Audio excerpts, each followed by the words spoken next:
Today's career clinic family is about, well, let me say this. I'm going to start here. It's about development. It's about how you develop. And again, I said to me, it's very good timing as you head into this time of the year. Again, depending on where you work, you're going to have mid year reviews and conversations.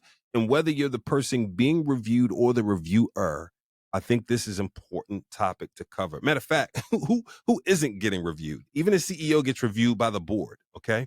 And so everyone gets reviewed. So you have to play both parts, being the reviewer and the reviewee. And something came to mind as I read an article this week. The article was about the glass ceiling and the glass cliff. Now, just hang with me for a minute. Wait a minute. How's that connected to development? I'll tell you in a second. If you remember or think about it, the glass ceiling has always been a thing where you think about, well, this is a barrier to being promoted. But the glass cliff is coming up atop as a topic of the barrier to success. And some of the statistics have shown that, as an example, women often get put into these situations where they can't succeed. I'm going to read a quote from Nicole Case, who wrote this article, excuse me. For me, the glass cliff is the phenomena that happens when companies find themselves in crisis mode, or they need to turn something around, or they just got kind of in a mess. Excuse me, they just got kind of a giant mess on their hands. And whether it's the CEO or department head, they decide to either elevate or bring in a woman or another person of a historically marginalized group to quote unquote turn things around. So that's a challenge, right? Because that can be a huge opportunity. Some may think, well, wait a minute, if you get a chance to elevate yourself by way of helping that company, that organization get out of that crisis, man, kudos. You're going to get the benefit of that. But the data has shown, the first study was done, they quoted some data from 2002 or 2003 to now. It hasn't changed, that it disproportionately is women who are put into those roles.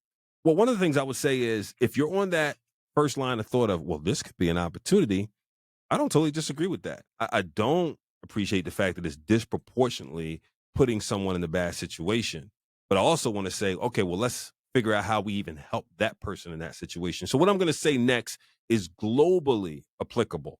Okay. Whether you are where you are now, looking to get promoted, have been put in a position that quote unquote has a glass cliff associated with it. And it is about the importance of mentorship and sponsorship. Mentorship and sponsorship. A mentor, if you need the definition, is someone who shares knowledge and provides guidance.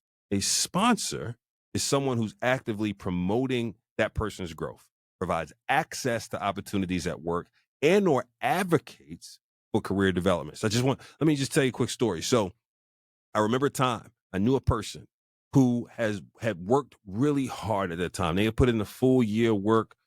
They had knocked down a number of obstacles, set new records to a certain extent, managed within budget, extended services. I mean, had done the whole thing. And it got to that time of the year where, they talk to you about your compensation, talk to you about your increase, bonus, da da da da da. And they expected to hear the message of also get promoted. There was no promotion. And the person was very upset. Oh, almost in disbelief. You know how when somebody says something and you're so upset you can't even speak to express that you're upset? They were that kind of upset. And so their boss leaves the meeting, they get themselves together and they try to figure it out. They called two of their mentors. And their mentors walked them through the situation and said, okay, let's go through this. And they probed and asked some questions and they imparted some advice, but then they took the next step. And this is what's so important. They imparted advice of, look, you've got to get out here a little bit. You've got to network. You've got to not do the whole thing of, if I just keep my head down and deliver, it'll just happen. You're going to have to do some show and tell a little bit and share your story. But they took the next step and became an advocate. And that's a sponsor.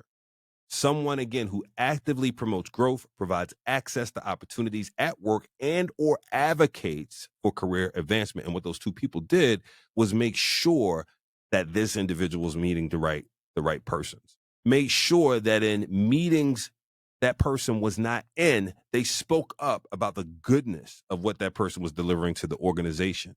They made inroads for them where they did not have inroads before. And guess what happened?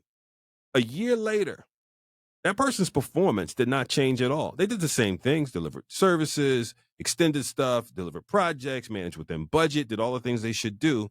But overall, their performance had not changed radically. But what did change was the connection to people and what the sponsors did in making those connections and speaking about them. And they got promoted. Right? And so I share that to say mentorship and sponsorship are equally important. And so I'll give you two things as a takeaway on this long weekend. Think about who is in your circle. Do you have a diverse set of sponsors? Is the first thing. A diverse set of sponsors. Do you have a diverse set of sponsors? I want to say this to people who are in, marginalized group, minority groups, whatever you want to call. Your mentoring circle should not all look like you.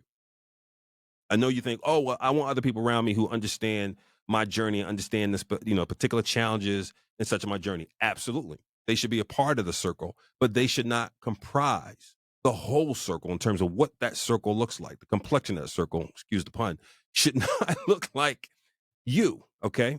Part one. Part two, make sure you have a diverse set of sponsors. Who is willing to speak up for you in critical moments? Who is willing to be an advocate for you? Can you name 2 to 3 people who are doing that for you? And understand the difference between the two. And by the way, a person can embody both. A person can be a mentor and sponsor, provide great knowledge and guidance, and then also actively work to promote your growth. They can do both. Just make sure you've identified what he or she is doing. So that's one thing I want you to do over this long weekend. You're going to have time. You're going to be at the grill talking, yakking it up. Write down a few points on that one. 2, who are you actively mentoring and sponsoring? Give that some thought. See, a lot of times we believe we haven't arrived yet. And so we've got to, get our plan together. Guess what? There's always, always, always, always someone looking at you wishing they were in your seat. Who are some of those folks? And can you be a great mentor for them? Can you share that knowledge and provide that guidance? But can you also, for a few, be that sponsor? Someone who actively promotes their growth. Just think about that. Actively promote their growth. Can you provide some access to opportunities at work? Who might you be able to introduce them to? What project might you be able to get them put on that will expand their skill sets and their exposure? And can you advocate for their career advancement?